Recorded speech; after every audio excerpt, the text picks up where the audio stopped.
Alright, here's the technique I use for getting the pulley and spindle removed from my mower deck on my Scag Tiger Cub.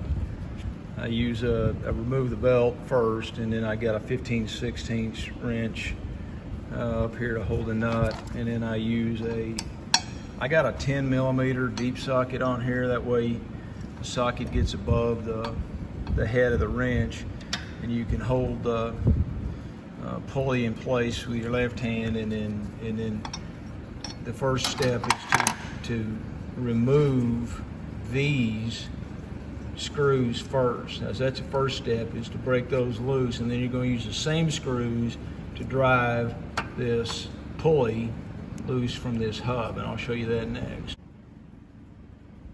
Okay, so I've taken the screws out of these holes here and moved them over 90 degrees and driving them back in. These holes here and here are threaded to accept this 1/4 inch by 20 thread bolt. And what we're going to do is carefully, using the same technique, I'll use the 13/16 for something to hold against, torque against, and then use this 10 millimeter. And I don't know why I'm using 10, it just seems to fit better. But I'm gonna use the same technique, if you will, with my wrenches, but I'm gonna drive this bolt on either side about a half turn at a time. Go here and then do the other side, here the other side, and this will push this pulley away, and it will break free. All right, so here's some good times. Attempting to drive these bolts down into the pulley through the hub, both of them twisted off. And so these are 1/4 inch by 20 thread, 1 inch long screws, which I recommend replacing when you do this job anyway. But so I'm off to the hardware store to get a couple of those and replace, and then we'll go from there. By the way, before I forget, I saw this in the other video that guy Mo posted.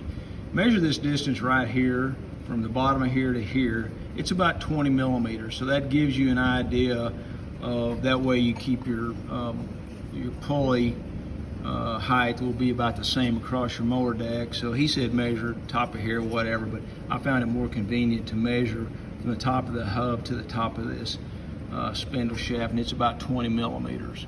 Whatever that is, my ruler just worked out better to measure 20 millimeters. All right, off to the hardware store. All right, ready to resume removing the hub here. I got some fresh 1/4 inch by 20, 1 inch long, grade 8 bolts here. So my advice is, don't use the old ones, just go get some new ones for you to start this project.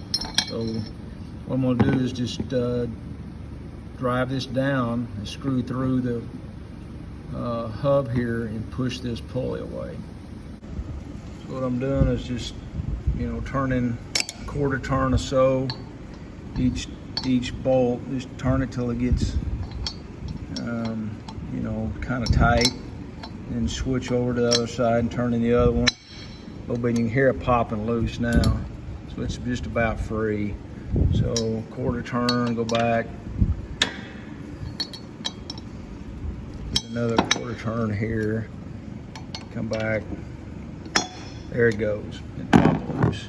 So now the pulley is free from the hub, and then I'll get some more tools and show you how to get this hub off the spindle. All right, now that you got your screws out of your hub and your pulley broke loose from the hub itself, it'll just kind of free fall down to the bottom of the shaft there. Notice the slot right here in this hub. So what we're going to do is just going to put a screwdriver in here and drive this screwdriver in just a little bit, and create a little space in this area, because this hub is gripping this shaft here. So if you just split this open a little bit, you can pull the hub right off the shaft. So I got the screwdriver crammed in there a little bit. Let me drive it in just a little bit more. A little more space. This will start walking. You can see how it loosens up quite a bit, but you get the effect.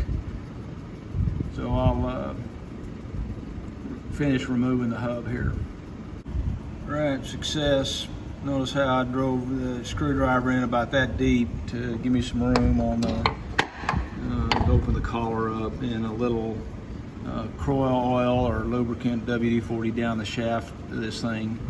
It doesn't hurt. And then I'll clean all that up with an emery cloth before I put it back together, especially the inside of that hub surface in there. Clean that up a little bit too.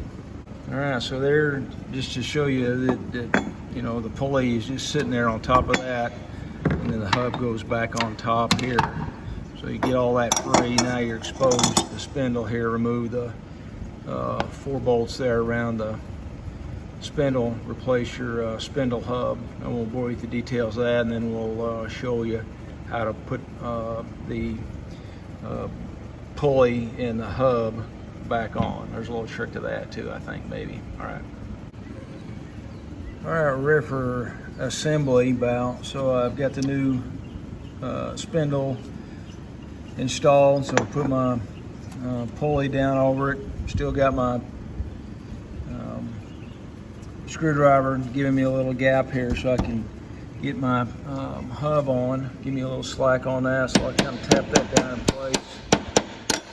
Okay, and then over here I've made some marks right here. You probably could have done that before I took all this apart, but I made a mark about 20 millimeters from the top. That lets me know where the top of this hub needs to be. And so now all I'm going to do now is line up the screw holes, line up the portion of the pulley that has the threaded holes in it above these holes, and then we'll just assemble kind of in reverse.